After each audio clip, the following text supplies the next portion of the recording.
श्रीमन्महागणाधिपतये नमः। श्री सरस्वत्यै नमः। श्री सद्गुरुभ्यो नमो नमः। ब्रह्मानन्दं परमसुखदं केवलं ज्ञानमूर्तिं द्वन्द्वातीतं गगनसदृशं तत्त्वमस्यादिलक्ष्यम् एकन्नित्यं विमलमचलं सर्वधी साक्षिभूतं भावातीतं त्रिगुणरहितं सद्गुरुं तन्नमामि। अवधूतचिंतन श्री गुरुदेव दत्त। श्रीपाद श्रीवल्लभ श्रीमंद्रसिंह सरस्वती स्वामी महाराज की जय। श्री गुरुदेव दत्त गुरुदेव दत्त गुरुदेव दत्त दत्त दत्त। मंडळी नमस्कार। श्रीमंत नारायण स्वामी महाराजांचं चरित्र ऐकत असताना वाराणसीत मुक्काम सुरू केला, ज्ञान अर्जन सुरू झालं। स्वतः विद्वान असून सुद्धा पुन्हा पहिल्यापासून सगळं ज्ञान पुन्हा एकदा विद्वानांच्या सहवासात आपल्या ठिकाणी असलेल्या ज्या त्रुटी असतात त्या नष्ट होतात। ज्ञान ही गोष्ट अशी आहे की तो लहान आहे की मोठा आहे हे पाहिलं जात नाही ज्ञान मार्गात। बालादपि शुभाषितम ग्राह्यम। एखाद्या लहानाने जरी एखादं काही सुचवलं तरी ते ग्राह्य असतं, ते घेण्याजोगं असेल तर निश्चित घ्यावं। त्या 6 अध्यायांच्या बरोबर सुंदर अशा पद्धतीनं वेदाध्ययन, शास्त्राध्ययन, अन्य सर्व अनुष्ठानादी कर्म करीत उत्तम अशा पद्धतीनं जीवन चाललेलं होतं। पण 6 अध्यायांशी चर्चा करत असताना त्या 6 अध्यायांच्याकडून गुरूंच्या कानावरती ही वार्ता पोचली की वादविवादात जय मिळावा म्हणून मुद्दाम घरदार सोडून, आपला स्वदेश सोडून इथपर्यंत एवढ्या लांब आलेत। आणि स्वतःच्या त्यांच्या अंतर्ज्ञानानं त्यांना कळलं होतं की नारायण जर या पद्धतीनं विचार करत असेल तर अधपात होईल आणि माझा जो शिष्य आहे तो अधोगतीला जाणे म्हणजे परंपरेने माझीच अधोगती आहे। याला खरा कल्याणाचा मार्ग दाखवायला पाहिजे, आपल्या शिष्याला खरी कल्याणाची जी भूमिका आहे ती समजावून सांगायला पाहिजे। काय केलं हो या सद्गुरूंनी? दोघंही स्नानासाठी नदीत उतरले, स्नान झालंय, संध्या झाली आहे आणि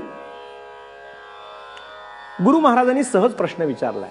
गुरु महाराज विचारतात, नारायणा, अरे आपला देश, स्त्री पुत्र आदी अन्य आपला परिवार सोडून तू एवढ्या लांब आलास अध्ययनासाठी, इथं बरीच वर्ष वाराणसीत तू मुक्काम केलायस, अजून तुझी अध्ययनाची इच्छा पूर्ण झाली की नाही झाली? गुरु महाराजांनी प्रश्न विचारला।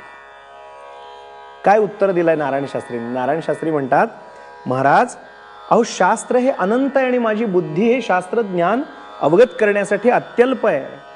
संपूर्ण शास्त्राध्ययन अनेक जन्म जरी खर्ची पडले तरी सुद्धा होणार नाही। माझ्या अल्पमतीच्या मानाने मला अपेक्षित असलेलं अध्ययन म्हणाले माझं झालेलं आहे। मग गुरु महाराज म्हणाले, अध्ययनाच्या पूर्ती करता काही गुरुदक्षिणा देऊन तू आता तुझ्या गावी का बरं जात नाहीस? तुझी बायका, मुलं, स्त्री, पुत्र, आप्तजन तुझ्या आतुरतेने वाट पाहत असतील असं तुला वाटत नाहीये का?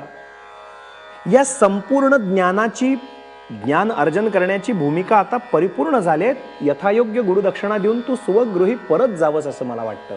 दोघांचा गंगेच्या तीरामध्ये संवाद चाललाय।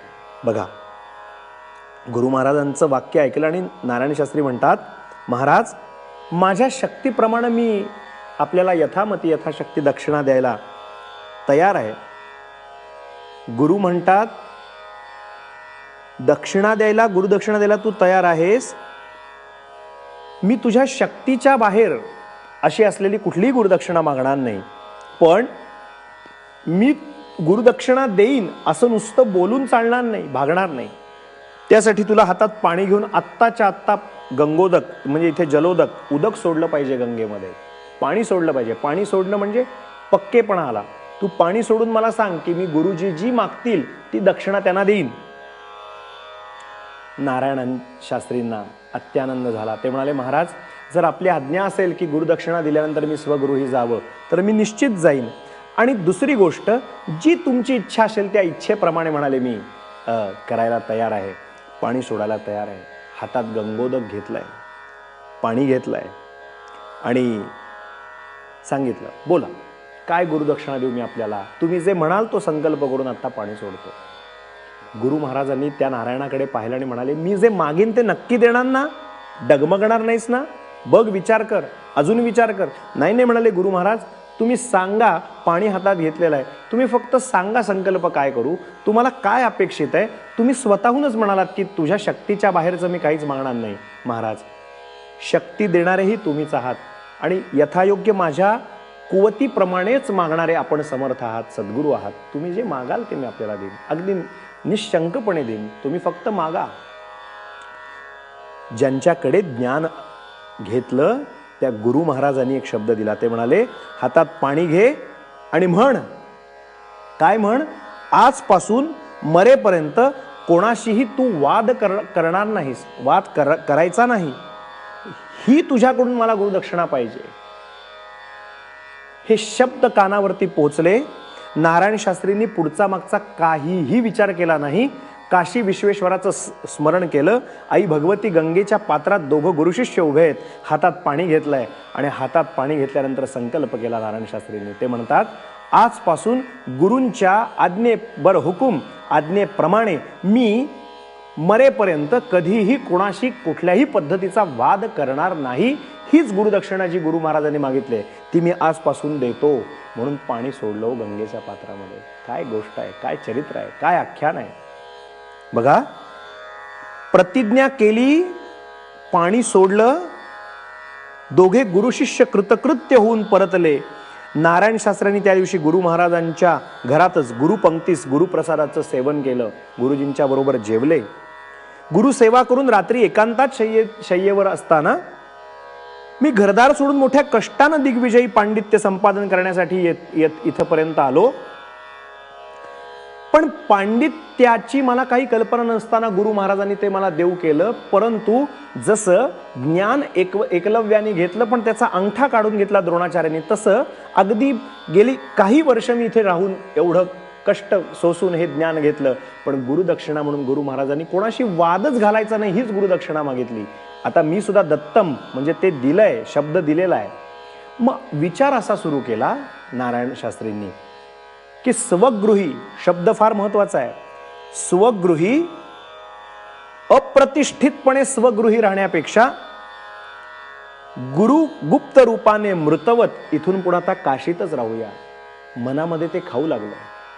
काय करायचं तेच समजेना, काय करूया इथनं पुढे आयुष्यात तेच कळेना. आता जर वादच घालायचा नसेल तर हे शिकलेलं ज्ञान घेऊन काय करायचंय. अप्रतिष्ठितपणे स्वगृही राहण्यापेक्षा आता इथेच राहूया. म्हणून त्या बेचैन स्थितीमध्ये असताना गुरु महाराजांना अंतश्चक्षुनं ते काय ते कळलं. आणि या प्रसंगाला नारायण शास्त्रींचा आणि त्यांच्या गुरूंचा परत जो संवाद झालाय तो फार ऐकण्यासारखा आहे. काय आज्ञा केली हो नारायण शास्त्रींच्या गुरूंनी नारायण शास्त्रींना, आणि नेमकं काय आयुष्याला वळण मिळालं आपण उद्याच्या चरित्र आख्यानात पाहू. आज इथेच वाणीला विराम देऊ. त्रिपुत्र दत्तात्रेयांच्या पवित्र नामाचं स्मरण करू. श्रीमन नारायण स्वामीं दयाब्धे तारक पददायीन. जय जय नारायण स्वामीं दयाब्धे तारक पददायीन. अवधूत चिंतन श्री गुरुदेव दत्त दत्त दत्त.